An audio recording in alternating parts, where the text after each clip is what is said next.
Ladies and gentlemen, meet the Duggars. 2 parents and 19 kids. The Duggars are the popular family of TLC's 19 kids and counting. How about that? As we start studying the Bible, and the Bible says that children are a blessing and a gift from God and a reward from Him, we just really felt like that we need to give this area of our life to God. Right after that, God blessed us with twins, and then another one, and another one, and another one, and another one, and before we knew it, we had so many little ones and just 2 of us, and I think we began to go, oh my, what do we get into? So overwhelmed, and it seemed like dark tunnels, you know, I'm never going to get out of diapers and dishes, and I'm never going to catch up with the laundry, and I love each one of them, but I think I'm going to go nuts. I don't know how I'm going to keep up. His Lord commanded him to be sold. Matthew 18. We teach our children that evolution is something that a lot of people are teaching, but yet it's totally unscientific. What our critics might say about us or to us, not reacting to what they're saying in an angry, bitter, resentful way, and then saying, okay, Lord, is there some truth in this? Is there something that Lord, you're wanting to purify out of my life? Is there something that I need to clarify here? Because I see, you know, they're reacting very strongly to this particular point in our message. We really had to just give our reputation to God, not worry about what other people think of us, but try to please God. Bob and Michelle Duggar sitting down with the Kelly File for an exclusive interview after In Touch Weekly reveals a dark family secret. Their oldest son, Josh, inappropriately touched 5 girls when he was a young teenager, 4 of whom are the Duggars' daughters. So Jessa and Jill, thank you both so much for being here. And you are going on the record as being 2 of Josh's victims. My oldest daughter, Jill, she's worded it so wisely. She said, Mama, people just don't understand. When we're part of a big family, she said, love doesn't divide, it multiplies. Watching the way that my parents kind of protected my brother, but then used me and some of my sisters, it was hard, and it's still hard to swallow. There's like one point where I call my dad out about it, and I just say, like, you treat me worse than you treat my brother, my pedophile brother. That's got to be painful. Yeah, it is. In 2021, Josh was convicted of receiving child pornography and is now serving 12.5 years in prison. I think I have lost it many times. You know, if I was like, oh, what are we doing, and what were you thinking, and whatever, you know, because it seems like everything happens all at once.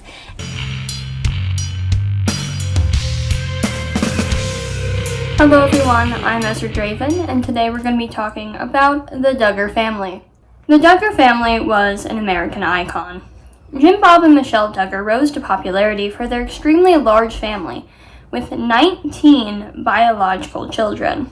They held strict conservative Christian values, such as patriarchal family structures, strict control over their children's lives, and modeled the perfect, quiverful life, from their homeschooling to the long skirts and hair, and commitment to spreading their values through ministry. The Duggars exposed millions to a cult named the Institute in Basic Life Principles, or the IBLP, which they are members of and whose values they dutifully practiced. Unfortunately, these communities are never what they seem, and so much laid under the surface. Over the years, the Duggars and the IBLP would be exposed for emotional, religious, and sexual abuse. This video will look into how the Duggars rose to fame and their lives as America's Fundie family, including the scandals that have clouded their perfect image. I will begin with a brief history of Michelle and Jim Bob. Jim Bob was born July 18, 1965, in Springdale, Arkansas, and graduated from Shiloh Christian School. So, super Baptist family, safe to say. Jim Bob attended a dating seminar at his family's church in junior high. In this seminar, teenagers were encouraged to make 2 important commitments. First, that they wouldn't date anyone who wasn't a Christian, and second, that they wouldn't date anyone who didn't love Jesus as much as they did.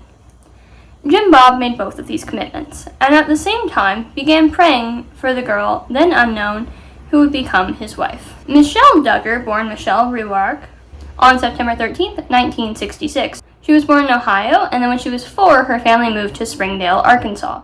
She had a pet tarantula and was a cheerleader at the public high school in Springdale. She has talked about her struggles with self-worth and bulimia.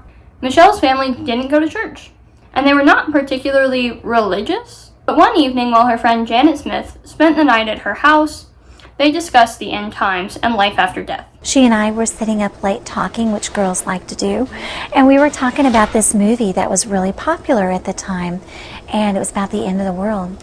And I just remember being terrified as we were talking about this movie because I was scared thinking about all the horrible things that were going to be taking place. And she said to me, "Oh, Michelle, you don't have to worry about any of that." She said, "God's already wrote the last chapter." And in my mind, I was thinking, "I don't know what you're talking about." And I said, "Janet, I am scared to death. I know if I were to die right now, I would go to hell. I don't know what you're talking about." And she began to share what Jesus had done for me at that point. And she said, "You have got to come to my church. We're having a revival meeting right now." And so here's this 15-year-old little girl. I hadn't really attended church that much growing up. And I just remember thinking, the whole time I was sitting there, I'm thinking, I don't want to die and go to hell. I don't want to be separated from God. There's so many things I've done wrong. There's no way I'd ever be forgiven. And when Michael Gott, I'll never forget, he was the evangelist preaching that evening. He said, "Is there anyone out there that wants to know that they can be forgiven for everything they've done wrong and have eternal life?" That was me. I thought, he's talking to me. And the minute he said, "Come forward," I didn't even know what that meant. I was the first one down. Wow. And I remember I just got on my knees that night and I gave my life to God. Once she was a Christian, she was randomly ministered to by Jim Bob and a friend who were doing church outreach. She was 15 at the time and Jim Bob was 17, and Jim Bob claims it was love at first sight. She came to the door and she was the most beautiful girl I'd ever met. But Michelle claims to not even remember this encounter. Well, but I don't remember that first meeting. I just remember my friend from school, and there was someone with him that was very, very quiet and didn't say anything. Following his very first meeting with Michelle, Jim Bob began immediately praying to God that they would be husband and wife someday. While Michelle literally did not remember him coming to her house. And for a whole year, Jim Bob made no effort to talk to Michelle. But then Jim Bob's mom and Michelle started working at the same frozen yogurt shop. So eventually, Jim Bob got the courage to ask her out, and they went on their first date to a junior-senior banquet at Jim Bob's Christian school. And after the date, they apparently spent 4 hours together talking about God and what God would mean to them if they were to start dating. It was then that Michelle says she found the one. Jim Bob proposed to Michelle on Christmas Eve of 1983, 7 months after they had their first date. He proposed in Michelle's family's living room, and they were married shortly after Michelle graduated high school on July 21st, 1984, when Jim Bob was 19 and Michelle was 17. When they first got married, they only wanted 2 to 3 kids, and they were using family planning methods such as the birth control pill. When Michelle and I first got married, we thought maybe we would want 1 or 2 or 3 children, but we didn't know. But we didn't want children when we first got married. And so Michelle went on the birth control pill and was on that until just a little bit, like 3 years into our marriage. And then she went off the pill and we ended up having our first son, Josh. And then I went back on the pill and I ended up getting pregnant while on the pill. And we ended up losing that baby.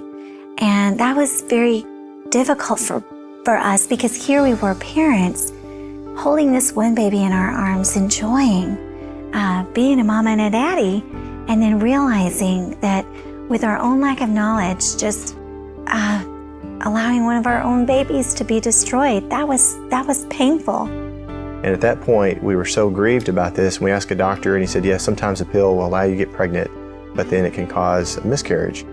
A Christian doctor told them it was due to the birth control pill. I want to add here that the birth control pill is generally considered safe, even if you are pregnant. If one manages to get pregnant while taking birth control pills, it should not cause a miscarriage. And this is a common talking point, of people who are very pro-life, but there is no evidence that it causes abortions. There's nothing in it that would cause an abortion. An abortion is a whole different pill and set of chemicals, and the birth control pill cannot cause abortions. It cannot do that. At least most of them. I've not heard of any that can cause that. So she was lied to and made to feel like she caused her baby to die by a Christian doctor. So kind of feel bad for her there.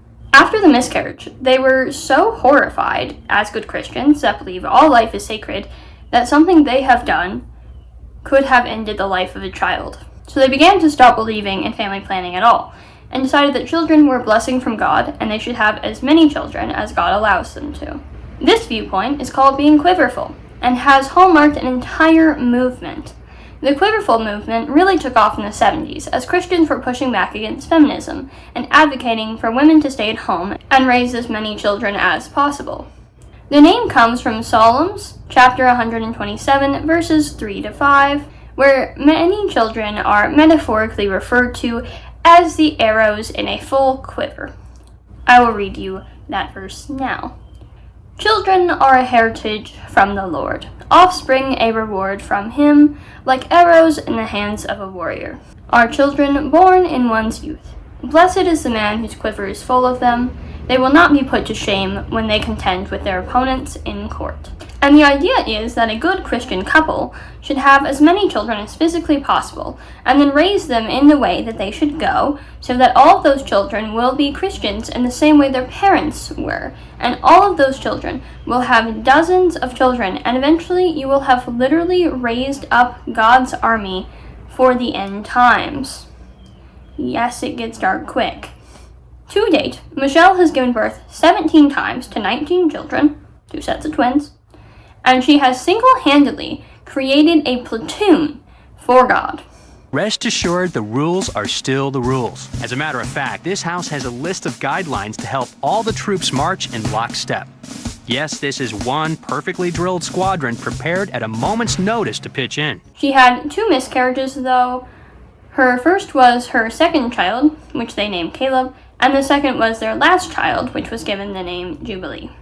All in all, Michelle gave birth to 19 children in 21 years. You can correct my math if you know math better than me, but I tried. Regardless of how this family's legacy has gone down, Michelle will go down in history as an absolute beast. A tank. That is insane that she had that many children from the ages of 21 to 42 and is alive to tell the tale. Like, regardless of how you feel about her, I've got some serious respect for her ability to procreate. Early TV specials. So they never planned to be on TV or to become famous. It started as a bit of an accident. You see, Jim Bob began a political career in the Arkansas State Representatives in 1999 to 2003. But in 2002, he attempted to run for U.S. Senate. I don't think I need to clarify, but yes, he was a Republican. And while that was unsuccessful, unbeknownst to them, a photo was taken of him and his, I believe, at the time, 14 identically dressed children, and it was printed in the New York Times. The family was contacted by a journalist who wanted to run their story, and it eventually got into Parents magazine. Someone at the Discovery Channel saw this article on the family and wanted to do a documentary about them, which they said yes to. Their first TV special documentary, 14 Children and Pregnant Again, which aired in 2004. At this time, the family was living in an average 3-bedroom, 2-bathroom house. Probably the hardest thing about living in this house is it only has 2 bathrooms. I think that's always the challenge we find here. We're waiting in line to go to the restroom. And it was obviously insanely crowded. The children can be seen in full-blown prairie dresses, polos, and khakis, and it was filmed in 2003, 2004, so it's disastrously 90s, and I kinda love it, not gonna lie, I love those aesthetics. Disastrously 2003 fundamentalist family is an aesthetic that can be recognized for miles.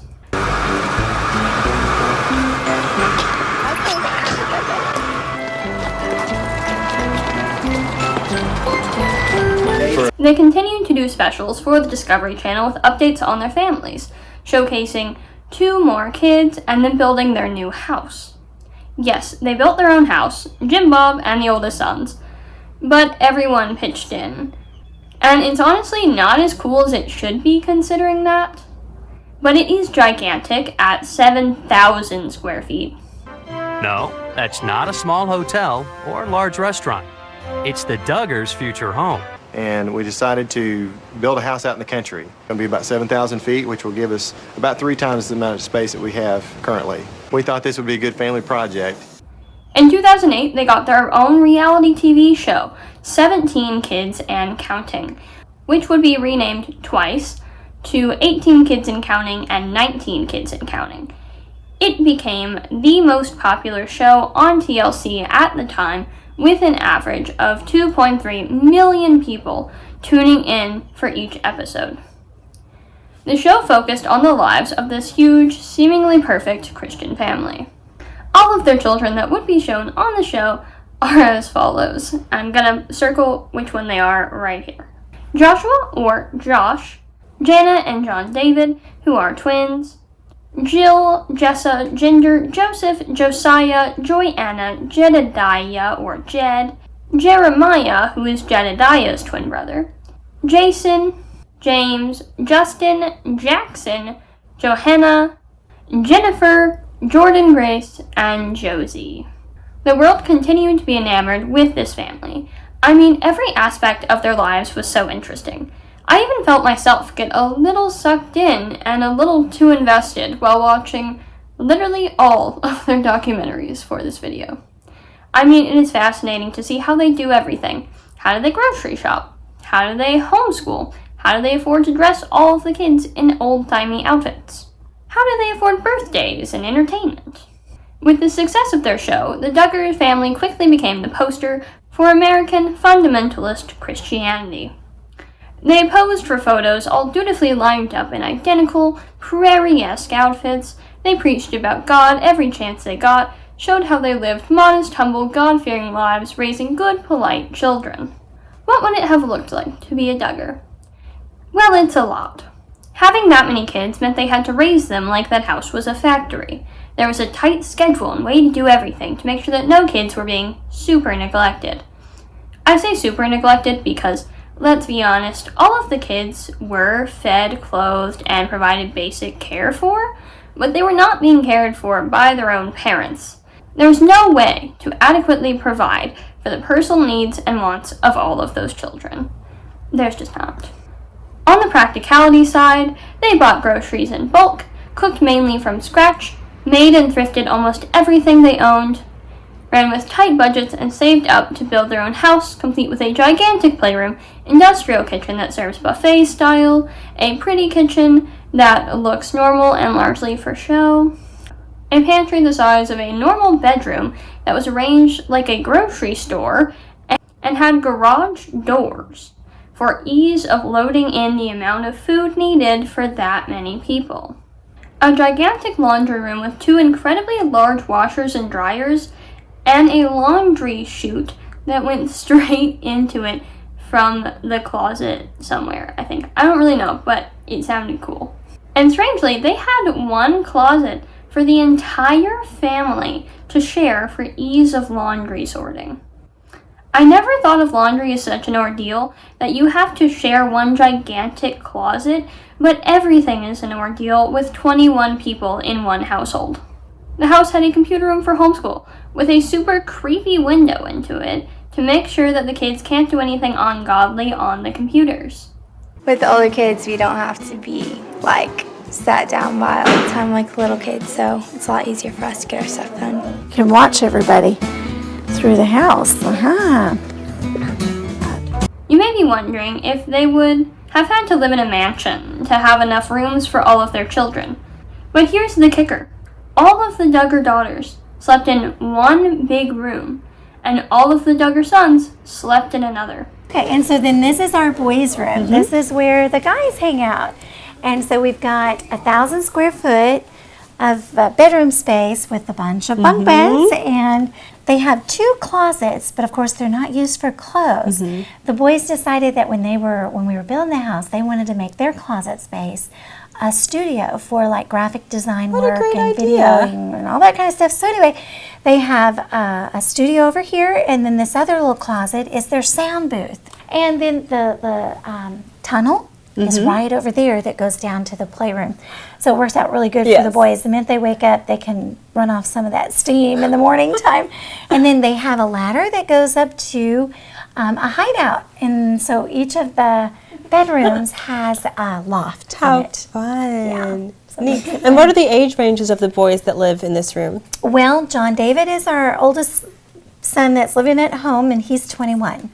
And then it goes all the way down to Jackson, who is 6. Wow. And the next and last is the girls' room. And Daddy always says this is the bright, cheery Oh, it really is. Because he said if you ever want to get encouraged and cheered up, just come in here. Yeah. And so we love the sunroom. Yes, it really is. And with all the flowers and the bright color, works out good. The girls' room is very similar in layout to the boys. It's about 1,000 square foot with 2 bathrooms as well.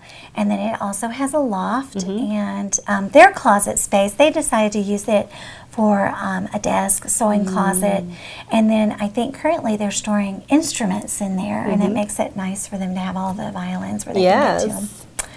At some points in the Duggar family timeline, there would have been 10 boys sleeping in one room together and 9 girls in the other, which is simply insane. And was it their choice to stay all together? Because, I mean, there's so much room here that I'm sure other people could have, their own space. Right. They wanted it this way. They did. When we were building, we asked them, okay, now's your chance. We can design it however you want. And they were like, we want a room together. And we were really surprised because we would have thought they would have wanted to break it up into smaller spaces. And nope, they wanted to be together. So we're like, okay, that's the way it'll be. They say the children wanted it that way, and who's to say they didn't? But I don't like that they were never given a moment for privacy, ever. Even if you're in your own room, there's the prying ears and eyes of your child's siblings to make sure you are nothing short of perfect at all times. And of course, they did carve out some space for their prayer closet. First off, we have our prayer closet over here. We designed this so that this would be the space when somebody needed a quiet place to spend time alone with the Lord. That would be the doors open, it's available. If it's closed, there's someone there. And it's not to be used for anything but spending time alone with the Lord. It's not for schoolwork or anything like that. I'm going to make a whole video on prayer closets and war rooms at some point because they were and still are such a phenomenon in the Christian space. And the Duggars were absolutely on that trend. Their prayer room is so ugly that it looks like a timeout room. It seems like they were trying to disincentivize kids from being in there too long because, oh no, they're in a room alone where no one can see them for 5 minutes. How scandalous. You may be wondering how they could raise that many children. And the answer is that when you have enough kids, eventually you can force the older ones to be the parents to the younger ones. They did the buddy system. The buddy system really means that mom cannot be everywhere at all times, and so my older children help to take care of the younger children. Every Duggar has at least one buddy. If you're too old to need help from a buddy, that means you're ready to take on a younger buddy. A big buddy helps you get dressed, brush your teeth, comb your hair, get your breakfast, do your schoolwork, learn to play violin and piano, and sew. They're there to pick you up when you fall and keep track of you when you're out and about. Without the buddy system, this house might cease to a halt. No one is exempt from the buddy brigade. Jim Bob's buddy is Michelle, and Michelle reserves the privilege of being each of the children's first buddy. When the baby is born, it's my buddy until it's weaned. And then from there, it goes to the other buddy, whoever's turn it is to get a buddy. So the older children were tasked with raising their younger siblings. The rule was that if you were too old to need a buddy, then it was your turn to get a buddy. And according to Jill Duggar, she got a buddy when she was just 6 years old. I got my first buddy whenever I was about 6. And you were 26? A baby when you were 6? Yeah, I got my first buddy baby to help take care of. Not as much as I would have later. Like I didn't do quite as much as I would. Your next two children you took care of more. Did you wake up in the night with them? No, I didn't. I wasn't to that level. There's, different levels. That's so wild. But my mom actually, like during the night, she would keep like the itty bitty babies with her in her room. And then even during the night, like if we woke up with a kid, like they would help. My mom was she's just that nurturing personality. So she was very involved, like up through the night and everything with the kids. Like if somebody's sick, it's her dealing with them. It's not us. This is a child raising a child. I cannot even begin to state how messed up that is. Jill did state in this clip that I found that at least she didn't have full responsibility of a small child on her, like not having to get up in the middle of the night. But she was changing diapers, feeding the baby, presumably, and everything else that comes with raising a baby at just 6 years old. That in itself and alone is a form of abuse. It's called parentification. Older children should absolutely not be raising your younger children for you, because you decided to have far more than one person could ever reasonably care for. Eventually, when the family was bigger, it got even worse somehow for the oldest 4 daughters, and they switched from the individual buddy systems to buddy teams, which meant that each of the 4 oldest girls were assigned multiple buddies on their team, so now instead of 1 child, the poor girls had to raise up to 3. The teams are as follows. Jana had Jason, Jackson, and Josie. Jill had Joanna, James, and Jennifer. Jessa had Jeremiah, Justin, and Jordan Grace. Jinger had Jedediah and Joanna. But like I said, I wasn't one of the ones who was like watching everyone's kids. I had 2 of my siblings who I would take care of and help with their schoolwork, their music practice, help them get their chores done, stuff like that.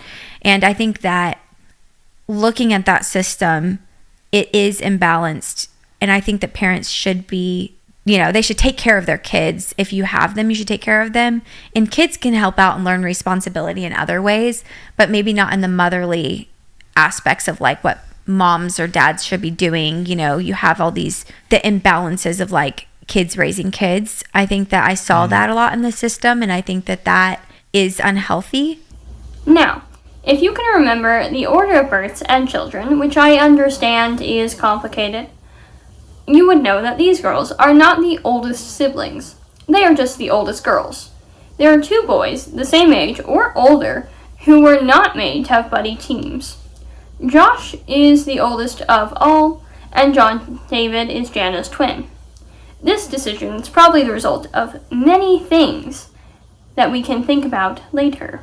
The older children took on a great many household chores, which they called jurisdictions, which are often very gender-based.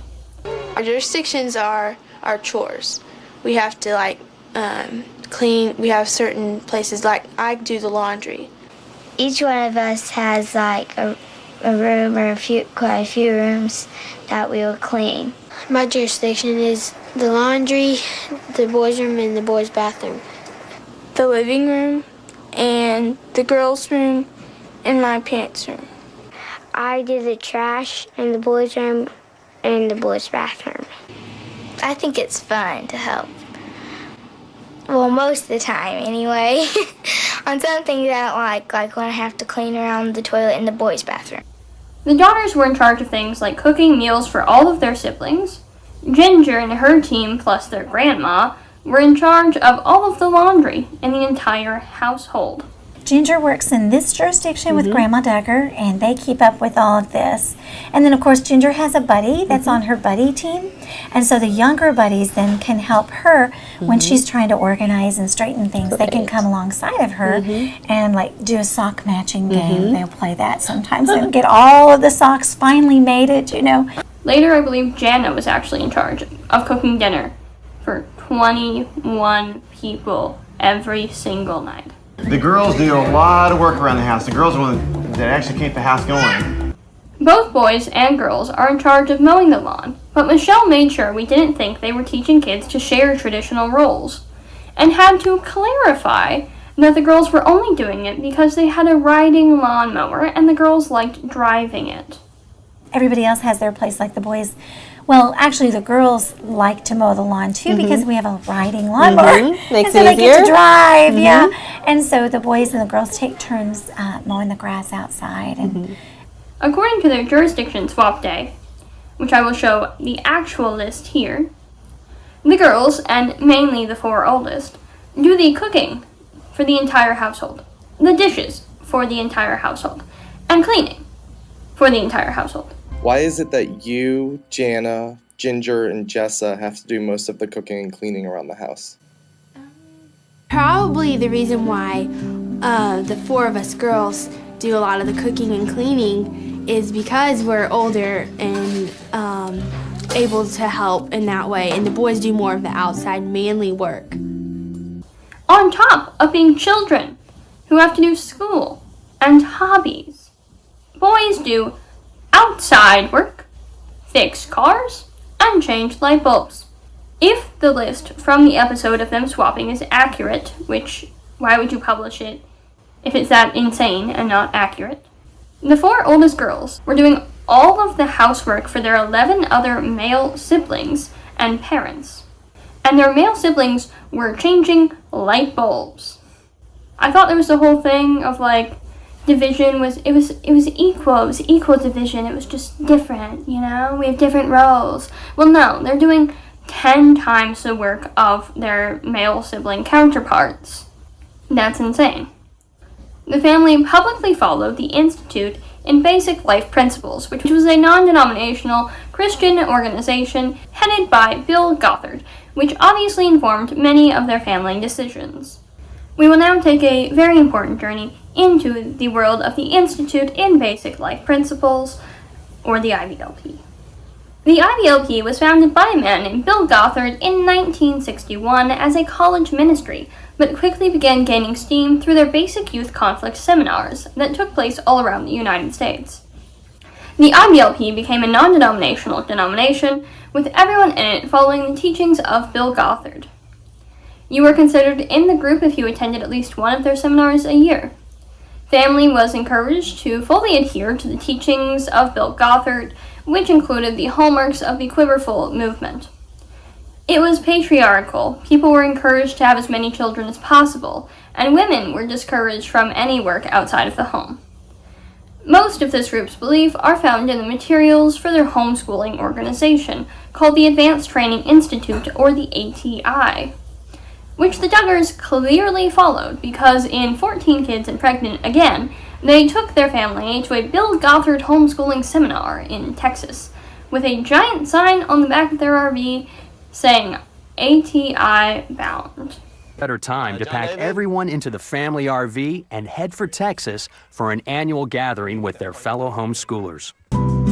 As they hit the road with Jim Bob at the helm of the big rig, they were able to spend the week with over 3,000 other homeschoolers who share the same values and lifestyle. there are a number of other families that we meet here that we, keep in contact with from year to year. And it's just a really fun place to come, to be encouraged. Other families have a lot of similar goals in training their children and teaching and all. The event offered another rare opportunity for the family, a chance to actually blend in with some families that might just give them a run for their money in the baby-making department. They would go to ATI seminars countless times throughout their reality TV show. They were in it. Once a year, we attend the Advanced Training Institute Homeschool Conference. They've asked us to speak at the ATI conference. The ATI homeschooling program consisted of 54 wisdom booklets, and the wisdom booklets would teach children about what their religious, moral, and scientific beliefs should be based on the IBLP. Now, these books were not just something you could purchase willy-nilly. You had to go through an entire process to join the ATI, including applying for the preliminary program, which cost $675 and got people access to the seminars they had to attend and the DVDs on how to properly teach kids with this material. You also got the first 4 wisdom booklets out of 54. Now, in order to get accepted into the ATI, you had to attend both the basic and advanced seminars and send in a family photo and a photo of every child over the age of 14 individually. And that feels incredibly creepy when you realize that Bill Gothard has had several lawsuits against him alleging sexual abuse and rape. The lawsuits allege that Bill Gothard would pick out 13-year-old girls from his conference and offer them a chance to work at the IBLP headquarters close to him. And this was just allowed. He would then groom the girls, use his power to threaten them, and this was allegedly common knowledge in the group. This is a video about the Duggars, so I cannot go farther into this in the interest of time, but if you want a video on the IBLP, let me know. I am very interested in making one. I'm just not sure how relevant it would be, as Gothard resigned in 2014 amid these allegations, and ATI closed its doors in 2022. Even though they aren't as prominent anymore, the IBLP and these curriculums dominated the Fundie circles in the 90s and early 2000s, especially with the Duggars pushing those morals. Now, I have been able to find all of the wisdom booklets online, and the blog Homeschoolers Anonymous has a whole archive with them, which has been an amazing help in understanding what these children were learning. All of the books are set up with a focus on scripture and Bible principle, and included history, linguistics, science, law, and medicine. And I want to take time to note that there was no grade levels in these books. These were made for the entire family to study at the same time, which we see the Duggars doing here. But the Duggars see the #1 benefit of homeschooling happening away from the dining room turned classroom. I really feel like I'm learning more now than I ever did when I was in school, and it is so much more fun. They are all sitting at the same table and going through these books together. The book didn't only give a mediocre educational curriculum using the Bible, but espoused the IBLP ideas of what following the Bible meant. Some of the beliefs taught in these books are incredibly evident in the Duggar family, such as the patriarchal family system and the belief of something called the umbrella of authority, where the husband is under the authority of God and the head of the household. He manages all finances, does the work, and makes all the large decisions. The wife is then under the authority of the husband, where she manages the home and the children are under her authority. This umbrella is already misogynistic and makes it so the wife is literally under the husband. The way it was taught was even worse. They taught that if you stepped out of your umbrella of protection, you would be under the attacks of Satan. So if you as a child were to step out of your mother or father's umbrella, you were under Satan's attack. And you as a mother could not step out under your husband, or you would be under Satan's attack.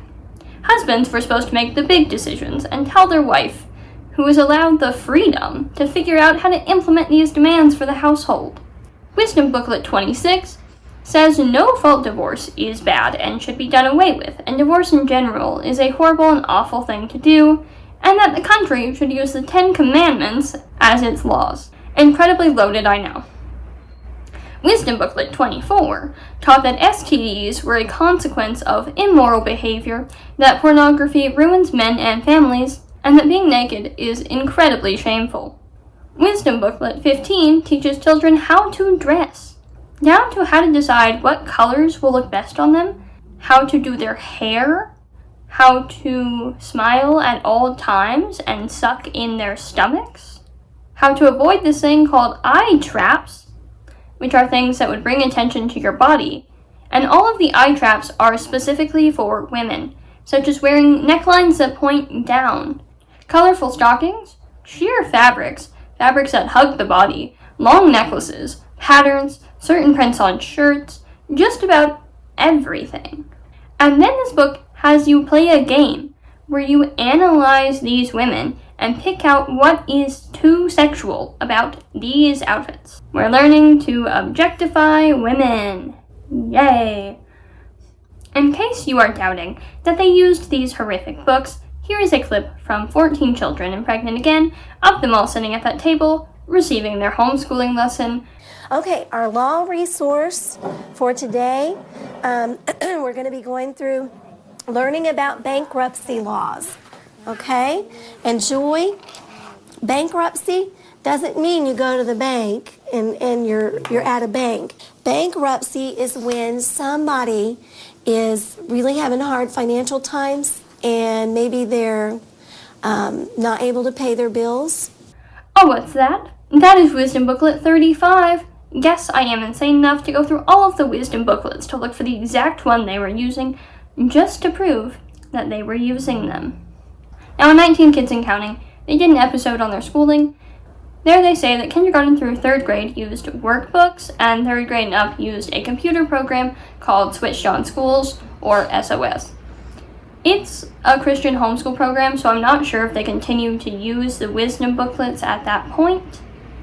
But they continue to do all of the ATI conferences, so we can assume. In this same clip, we find out that Jessa is in charge of checking the grades of all of her siblings on the computer, and she does it daily.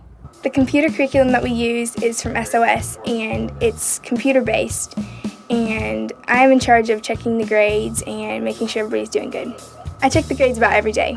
One more thing that a child should not have to do for her siblings. I've seen many reports that the Duggars also used the Abeka books, which are infamous in the Fundie homeschool circle, as well as several other random Christian curriculums. It's very good to hear that, at least at that point, they were not just using the wisdom booklets, as the wisdom booklets are by no means a comprehensive education. They don't teach elementary schools, they just jump straight into fire and brimstone.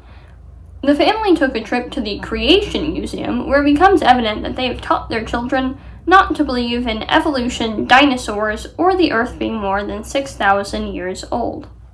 Evolution is taught as fact in the public school system, and students in America aren't even allowed to hear about creation. We want to make sure we had a place where people could have the freedom to bring their kids and hear information that I think is being censored from the community. We wanted to bring our family here to teach our children about creation and to show them all of these great exhibits of how the world was created, and also to reinforce to them that the fallacies of evolution and how it was impossible for this world just to all happen by chance. There really is a creator, and it is designed. I mean, we didn't just happen from mush. That's what evolution teaches, is actually we evolved from an ape. But this is the creation's point of view, is that apes came up here with a different species, and then man was created 6,000 years ago, a day after the ape. That's right, animals, people, the same day. You're right, guys. You corrected me on that. We teach our children that evolution is something that a lot of people are teaching, but yet it's totally unscientific. God created the heavens and the earth, and from that reasoning, you can see how the earth was formed. And with the flood and all of the things that science really backs up what Scripture says. I think the world is definitely, as the Bible says, 6,000 years old. It's pretty obvious once you start looking into it. What really would be more, factual. It's actually more scientifically proven than billions of years old. Some things that they say in evolution makes sense, but then if you read in the Bible, it lines up to where it's not, it's not correct. It's totally different. Now, for even more household-specific rules that the Duggars followed. The Duggars believed that their children should follow extreme obedience. The 4 points of obedience we taught my kiddos from the time they were little, so that they would know what's expected and why. Then, as you hear my voice, my prayer is that you will hear God's voice someday and honor and obey Him instantly.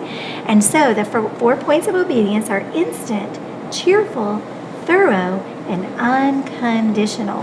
The first time I say it, you obey it. And they can quote that with Mommy, and we practice, yes, ma'am, I will obey you. The cheerful, whenever Mama says, I want you to go and get your clothes and bring them over here and put them in the dirty clothes, then, it's that first time obedience. And saying, yes, ma'am, I'd be happy to. Yes, ma'am, I'd be happy to. I'm reading from Growing Up Duggar, which was written by the 4 oldest daughters while still in the cult. Quote, obedience must be 1. Instant. We answer with an immediate prompt, yes ma'am, or yes sir, as we set out to obey.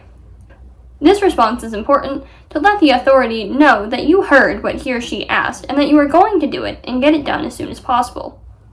Delayed obedience is really disobedience. 2. Cheerful. No grumbling or complaining. Instead, we respond with a cheerful, "I'd be happy to." 3. Thorough. We do our best. Complete the tasks as explained, and leave nothing out. No lazy shortcuts. 4. Unconditional. No excuses. No, that's not my job, or can't someone else do it, or but. End quote. They also mention playing an obedience game. What we want, training them means we take opportunities like to play the obedience game. We would do that in the evenings, sometimes at Bible time, where we would have the little ones that were in training more than the older ones to say, like we might say to Jackson, for example, Jackson, I want you to run over to the table, touch the table, run back over here, jump up and down 10 times, and then touch my hand and sit back in your chair. And so by teaching him that game, just playing it, everybody's watching him, so whenever he does it, then he comes back, we were all going, "Yay, Jackson, awesome, wow, that is great obedience," it's fun. But they're learning by us teaching, training them. And so that when the time comes and we're out in a place where there's a lot of traffic or there's a crowd, and I say, "Jackson, come here, please," they know quickly that's the response. "Yes, ma'am, I'm coming," because I've trained them to quickly, instantly obey. The instant and unquestioning obedience that they taught their children is incredibly concerning. Raising children this way does not teach them to become critical thinkers or give them the empowerment to make their own choices. It is a way to raise your children to unquestioningly follow the beliefs they were raised with and continue living in those beliefs as they've never been taught to question. This is incredibly concerning, as the belief with the umbrella of authority is that until a child, especially a daughter, is married and has a family of their own, they are under the authority of their parents. One of the Duggar daughters, Jana, lived at home until she was 34 years old and had to obey her parents the same as her child siblings did. She lived in the same room she grew up in with her child siblings until just a few years ago when she got a tiny house on her family's property. In 2024, Janet got married and was finally released from her father's authority.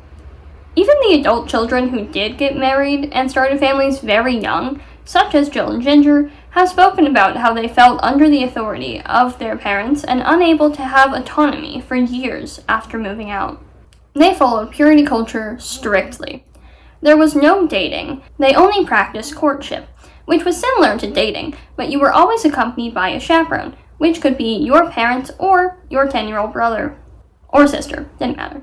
If you're 25, you have, I love her brother, James. He was our chaperone most of the time. But you paid him with Skittles. I love James, but I love James, but he was 13 at the time, and I could give him Skittles, and I was 25, and I was he's the one keeping us accountable for what we're supposed to do or not do. And You're my brother has to come with us. Courtship is not casual, as it is a formal arrangement that you have to have parental approval for to see if you are a good fit to marry someone.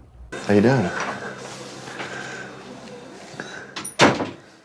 I was just wondering if you wanted to make it official and if you wanted to officially court me. Yes.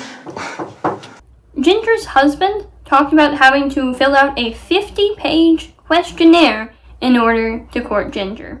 I had a 50-page questionnaire I filled out. Wait, you're kidding. It was actually a sheet. Yeah. So it was how far have you been with a woman? Yeah, everything. Every single question. Have you smoked weed? Have you drank? All those questions in there. Do you have any debt? What is, So it was financial. It was moral. It was relationships. It was past history. It was family's history. It was view on finances, view on debt, view on family, view on kids, view on. I mean, it was Was it provided by the IBLP or did he create it? Somebody. I think somebody in the IBLP. Yeah, I think it, somebody did, and they sent it. Abstinence was a firm rule. There would be no kissing before marriage, no long hugs, side hugs only. You can do side hugs, no frontal hugs, no holding hands, no kissing. You had to sit at least 6 inches apart and couldn't hold hands before engagement and absolutely no time alone. Nothing. You guys keep a foot between you. No, I'm just kidding. 6-inch rule. Actually, there was a 6-inch rule. Yes, kind of, yeah. Like, you couldn't... So could you sit next to each other, but only with a 6-inch space? Pretty much, yeah. Really? And could you hold hands? Not until we were engaged. Not allowed to. Whoa. And we didn't kiss until our wedding day. There was only group chats between a courting couple with their parents. No texting one-on-one. God forbid you ever have a private conversation with the person you want to marry until after your wedding day. They continually emphasize not kissing before your wedding day to a creepy amount. Well, you guys can't kiss yet, but you can hold hands. That's right. Your first We'll do the kiss- kissing. We'll do the kissing. Feel the urge to kiss, just tell us and we'll kiss.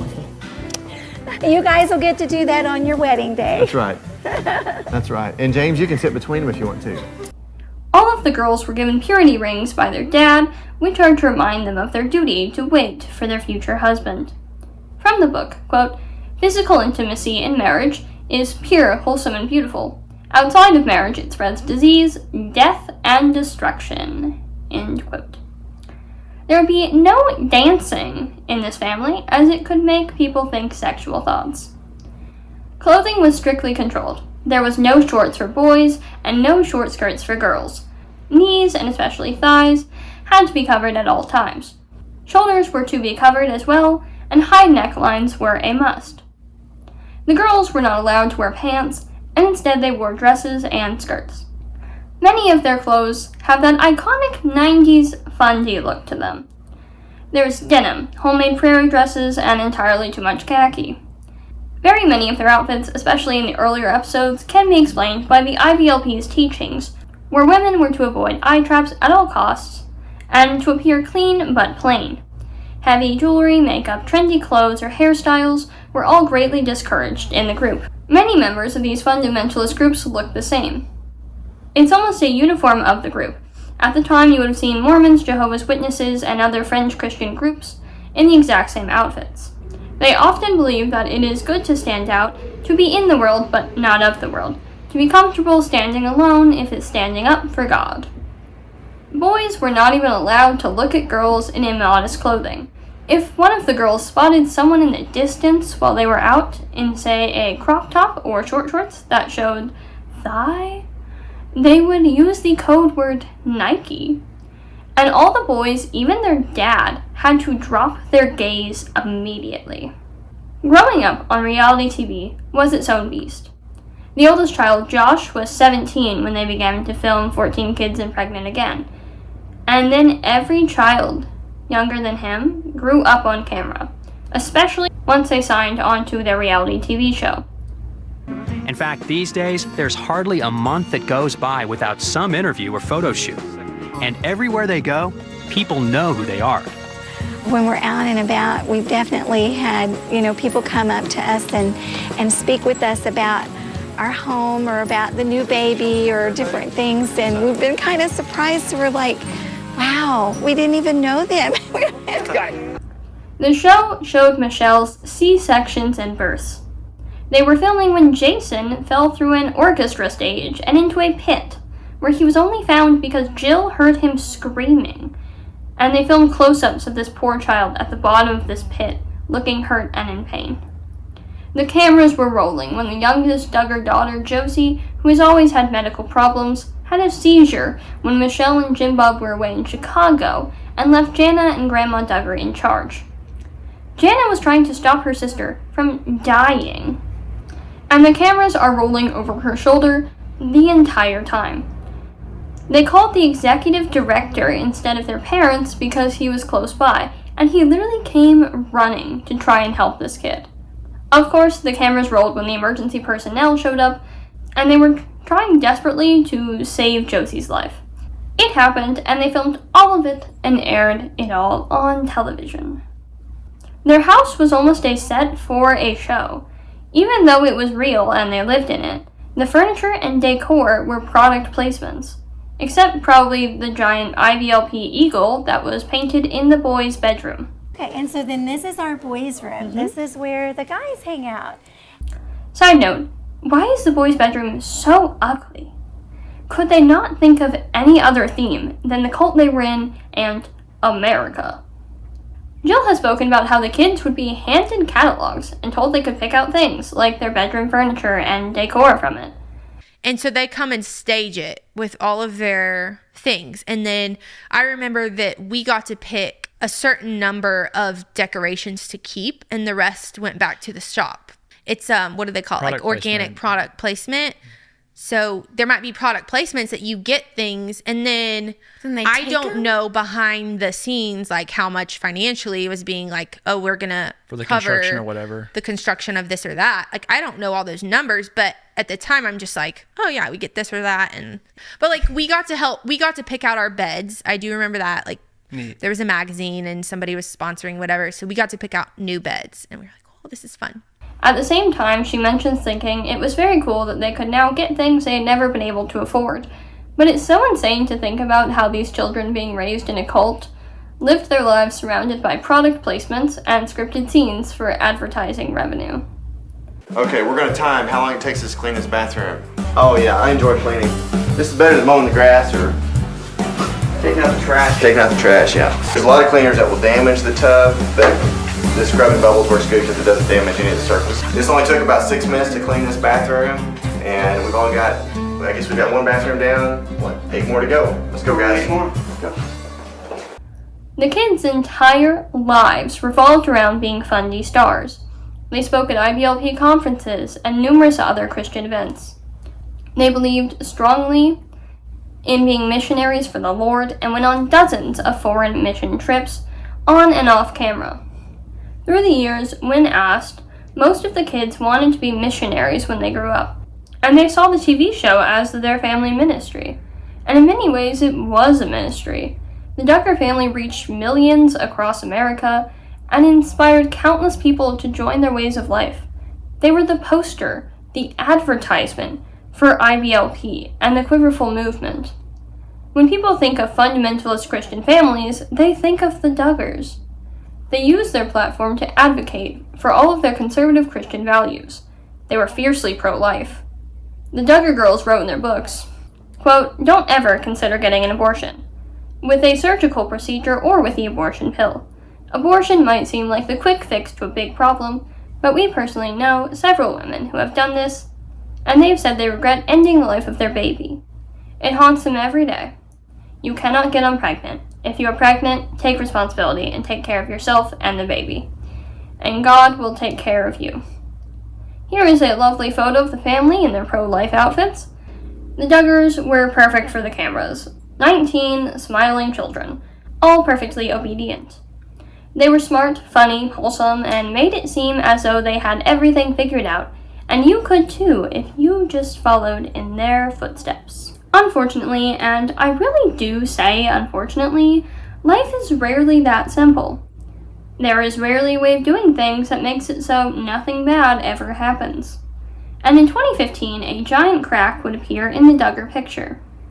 On May 21st, 2015, In Touch Weekly published a story showing a police report from 2006 obtained by the Freedom of Information Act, which showed that between the years of 2002 and 2003, Josh Duggar, who is the oldest sibling of the Duggars, had committed multiple sexual offenses against 5 underage girls, including 4 of his sisters and 1 babysitter. This story immediately blew up, as you can imagine, with the Duggars having had 10 successful seasons of 19 Kids and Counting, and numerous successful specials and documentaries on the family. Between the police reports and the multiple interviews that the Duggar family gave in the months following, the story was a jumbled mess. They claimed that the abuse was disturbing, but not that bad, that they were more upset that it had been leaked than at the incident that had occurred, that they were hard on Josh and protected their daughters, but that they weren't so hard on Josh and everyone had forgiven him. It was very confusing to watch everything as it would have unfolded, so here's a timeline that I was able to put together, and I will use clips from an interview Fox News did with Michelle and Jim Bob just a few weeks after the story broke throughout this. You see, in 2002, when Josh was 14, he told his parents that he had inappropriately touched his sisters, and they claimed to handle it at home.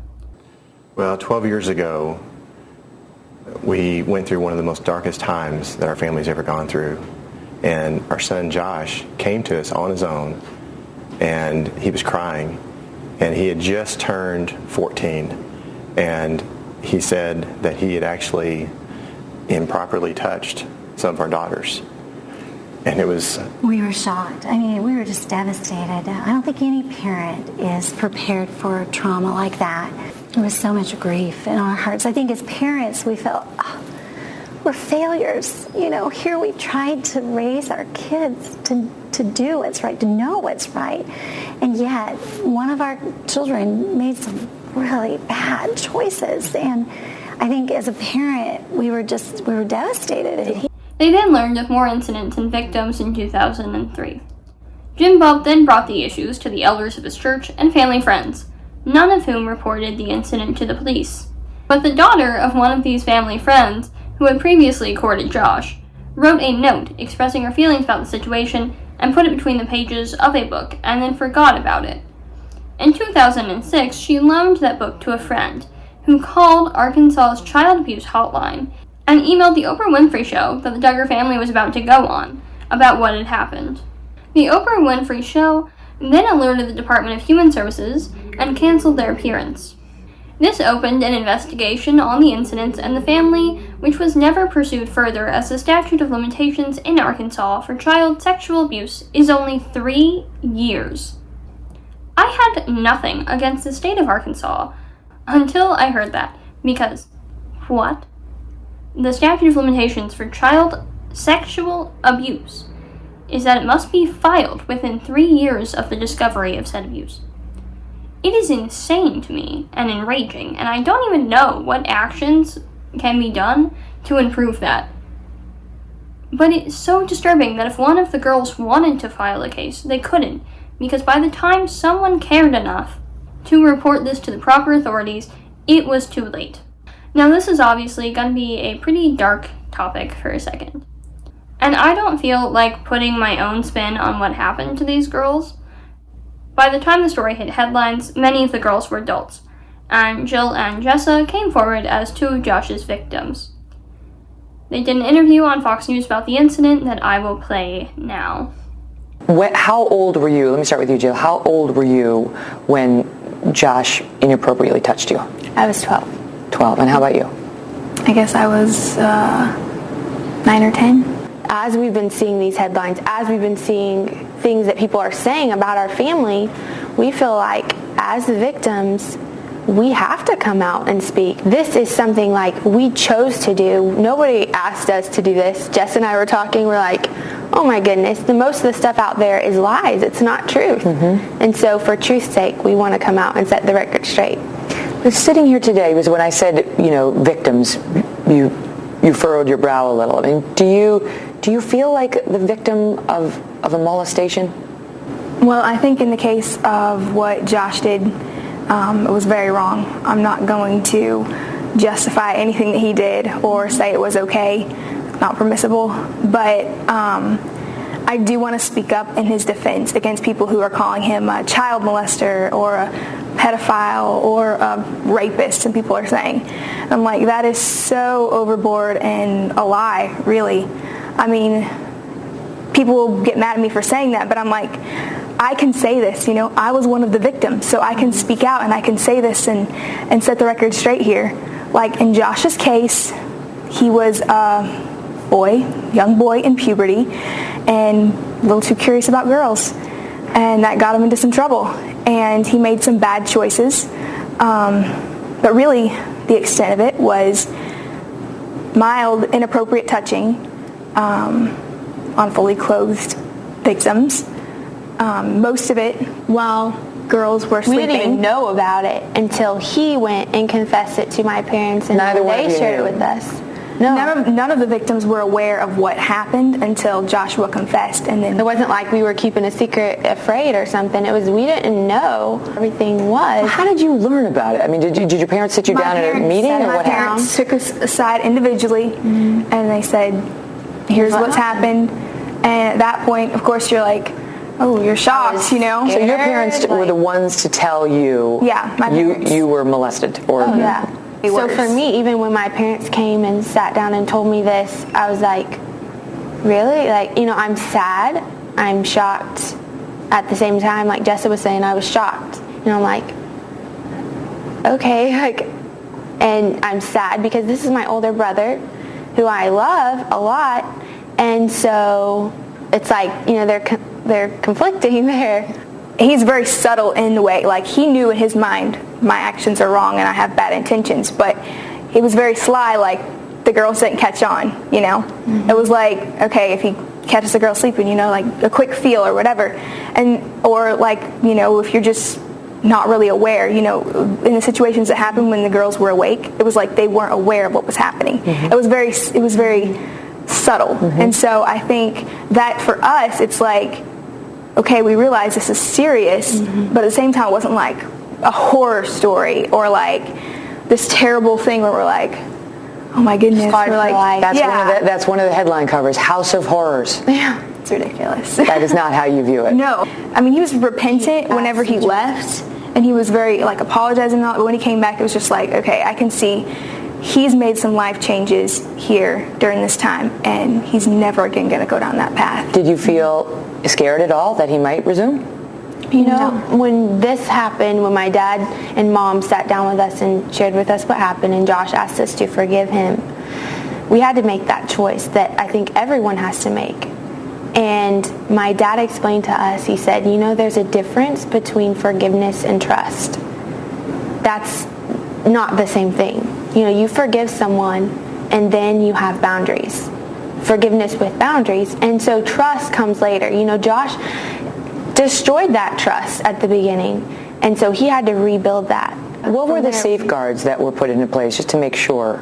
Well, like not I was gonna say not you know, being alone. My parents said, okay, we're not gonna do this hide and seek thing where two people go off and hide together, and not babysitting the girls. You know, just at night in your room. Locked. Locks on the doors. You know, everybody's in bed. Girls in the girls' room, boys in the boys' room.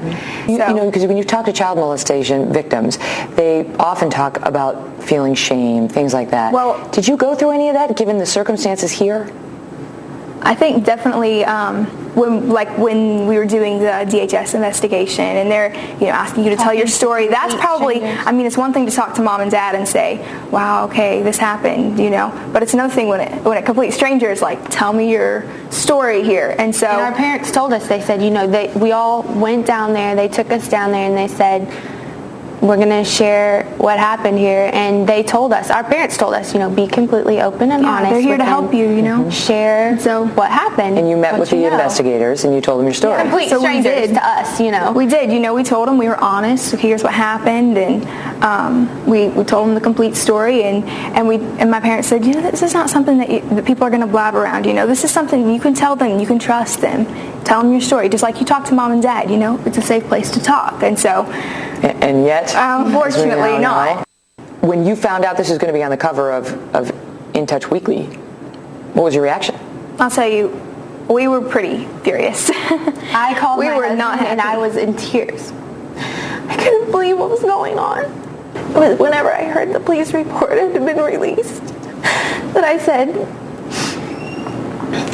what? Like, they don't have a right to do this. This isn't, we're victims. They can't do this to us. A system that was set up to protect kids, both those who make stupid mistakes or have problems like this in their life, and the ones that are affected by those choices.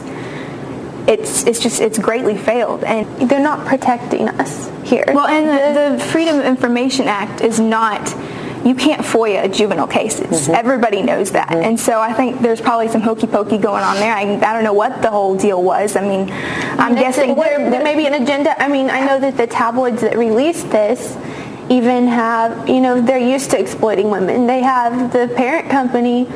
Yeah, well, Bauer, that, like, they're a major porn provider, and so I don't know if they're just, maybe their mindset, they're just used to making objects out of women, and maybe we just didn't seem any different. But Jill, when we see the tears, what was it? I mean, what was it about the disclosure that was so painful? Well, I see it as a re-victimization that's even 1,000 times worse. This is something that was already dealt with.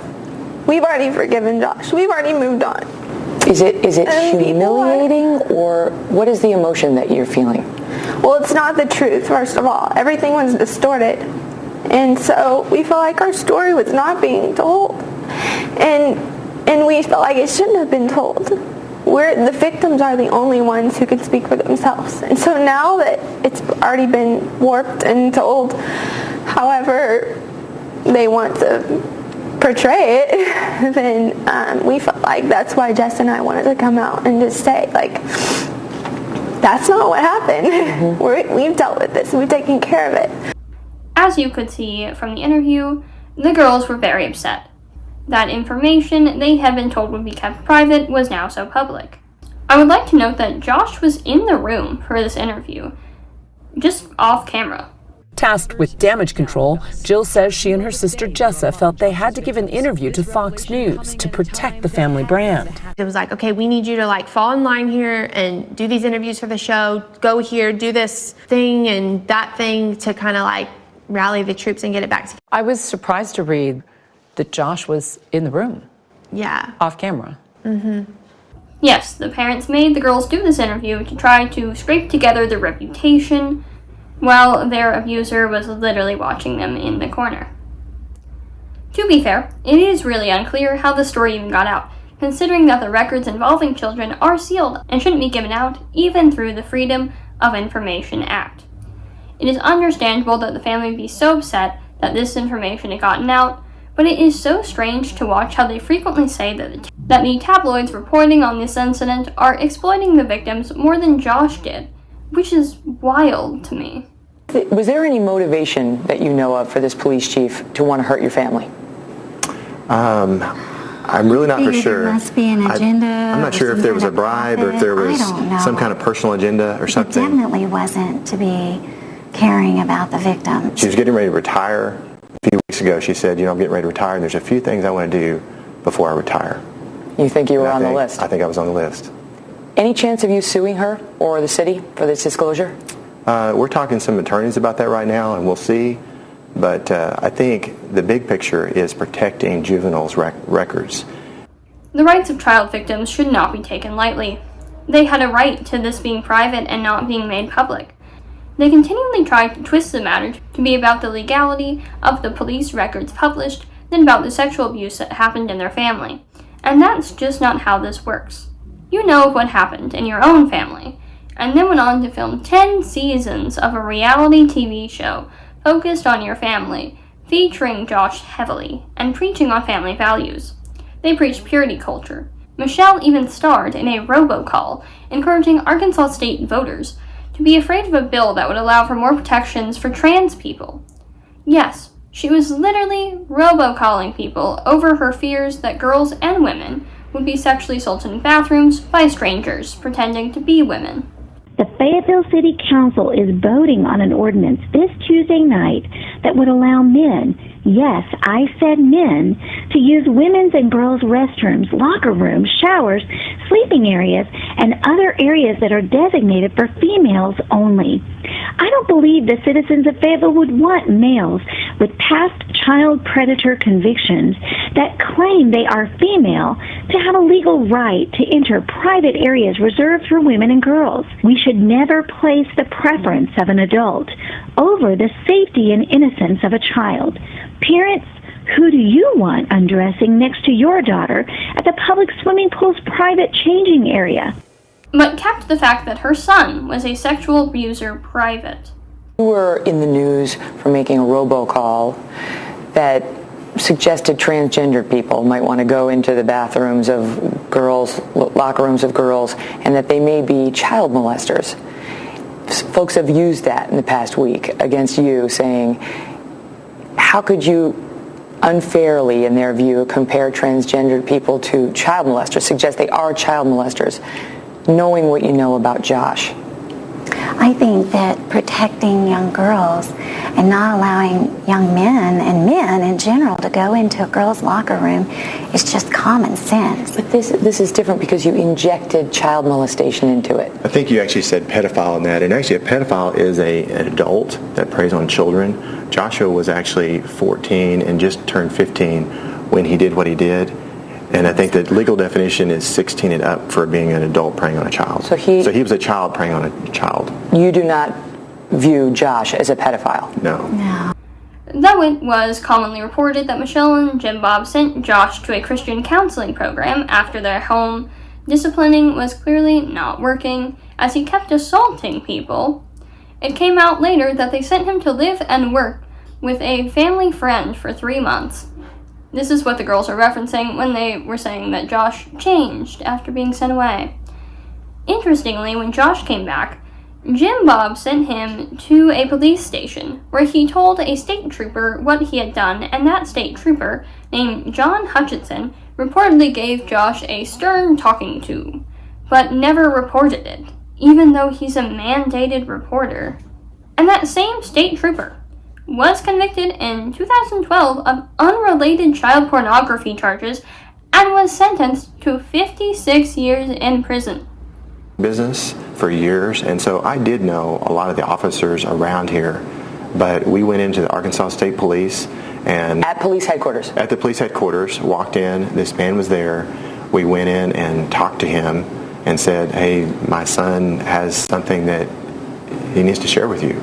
And we actually took a witness with us. We went in and sat down, and he shared everything. He told it all? He told everything. And we had no idea that what that officer was going through on his own. So the audience knows that officer is now in jail for 56 years for child pornography charges. Yeah. Did you have any idea he was involved in any of that? We had no idea. That came out years later. I mean, we were like shocked to read that in the... So to critics who say, they chose that guy because they thought he'd be sympathetic. I didn't know anything about this guy besides that he was an officer there at the headquarters. And now from prison now, where he's serving for child pornography, he says, well, he only told me about one incident, and that's why he didn't pursue charges. I was questioning, why in the world would he say that? Maybe he could get out on parole or something sooner, because he actually violated the law in this case himself by not reporting it. The bottom line is you went to a law enforcement official, you reported it, Josh told him what you say, he told him everything. Everything. 5 victims. In fact, we took a friend with us because we wanted to make sure that we had a witness that would that would verify that we had shared everything. I know you've said that he gave Josh a stern lecture. He did. What he did. I didn't know what he was going to do. Of God in Josh. Yes. And did he warn him that the law could come after him? He said, and if you continue down this path, you're going to destroy your life and you could end up in prison. What is going on in Arkansas? When the story broke, Josh Duggar, who at the time was a 27-year-old man with a wife of 7 years, Anna, and 3 children, with one on the way. He was the then executive director of FRC Action, a lobbying committee sponsored by the Family Research Council, which he immediately resigned from. The Family Research Council and their legislative affiliate FRC Action are a very controversial Christian organization that is incredibly pro-life and anti-LGBT. They lobby for their Christian values, and Josh Duggar was outspoken in this regard. Let us please think that Josh Duggar was a man who sexually assaulted multiple underage girls, and then began to actively lobby against the choices and rights of women in the United States. When we asked people how many of them were pro-life, an overwhelming 64% of voters in Tennessee stand for life.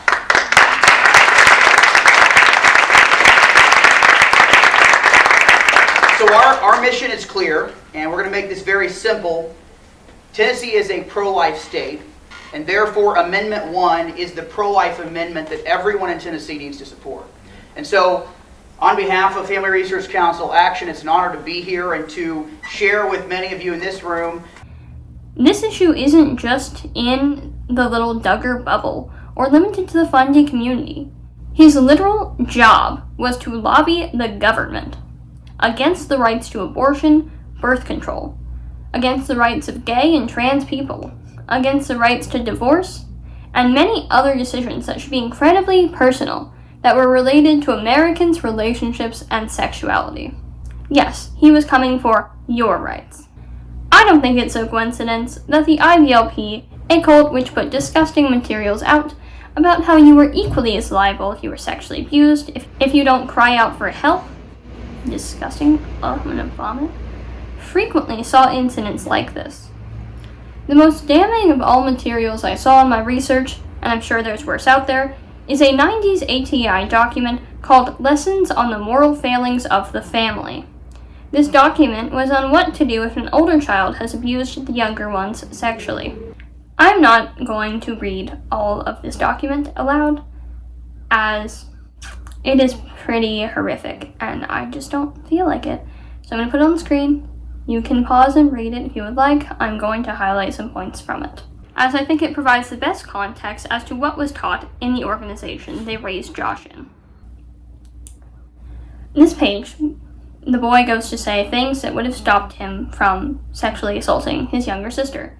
Things like, she should have dressed more modestly in the house. She's not free to be modest in her own house, with her own family, because they might assault her. He shouldn't change diapers. He shouldn't babysit. He shouldn't be alone with younger female siblings.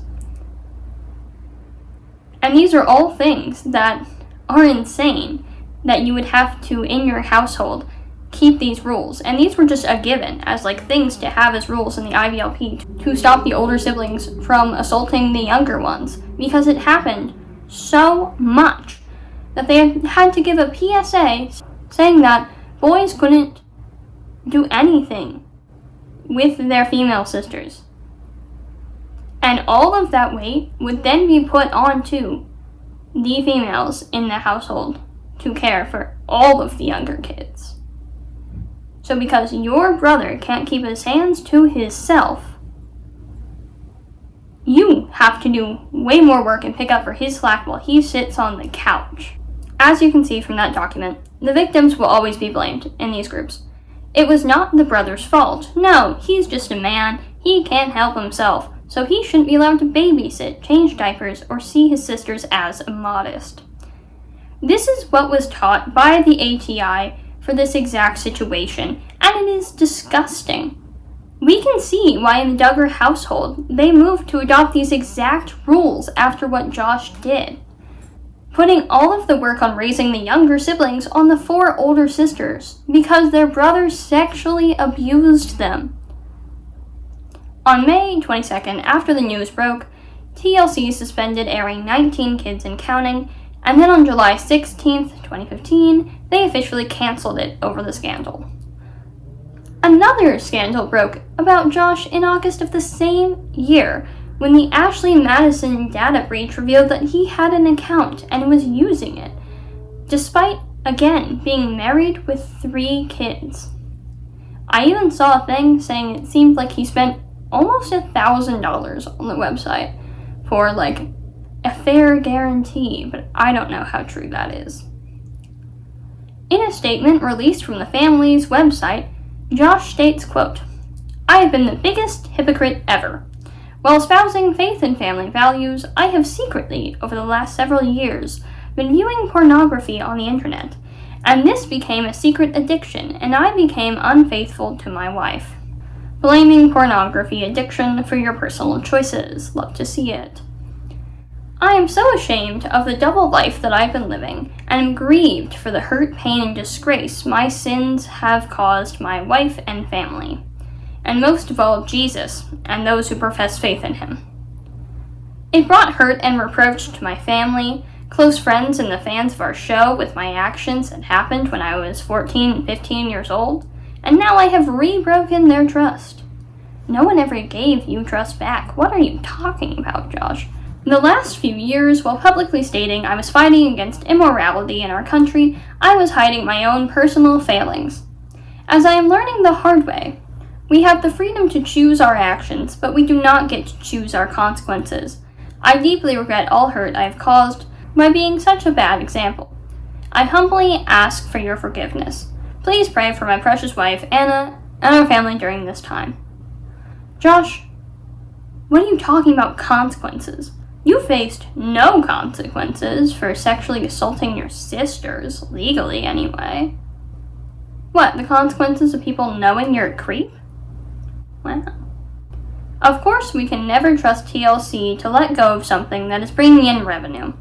So they created a spin-off series, originally titled Jill and Jessa Counting On, but was later renamed to just Counting On. The series mainly followed the older Duggar siblings, the daughters especially, and showed the lives of many of them who had gotten married on 19 Kids and Counting and started families on that show. So they wanted to continue the cash grab of the Duggar children's adult lives, without the PR disaster of Josh Duggar.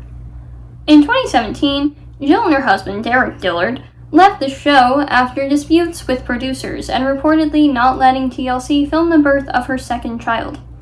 After this, they became more outspoken against the show, as they were not paid for any of their TV appearances.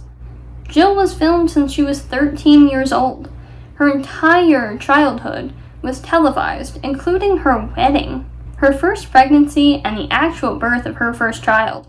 Some of the most watched episodes of the show were the 2-hour specials done on Jill, all about her life.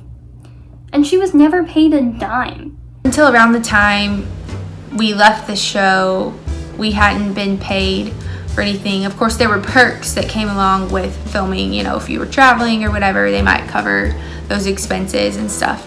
And we were grateful for those, but yeah, we hadn't been paid until we were like really pressing about it, and ended up like getting an attorney involved and stuff. And basically once we got an attorney involved, and we were able to recover a portion at least of what Jill should have been paid up until the time we left the show, even if in the end it probably ended up being a little bit more than minimum wage at most. We were able to recover at least something.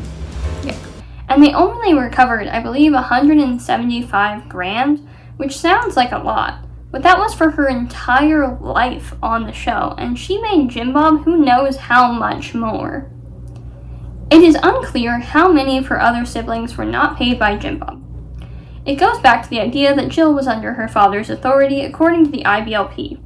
Even as an adult with her own family, she was still highly controlled by Jim Bob and the family business. Ministry. So her going against his authority to the point of dropping out of the show and suing him after lengthy personal disputes over this money was huge for her. The show continued without Jill and Derek. The story can only get worse.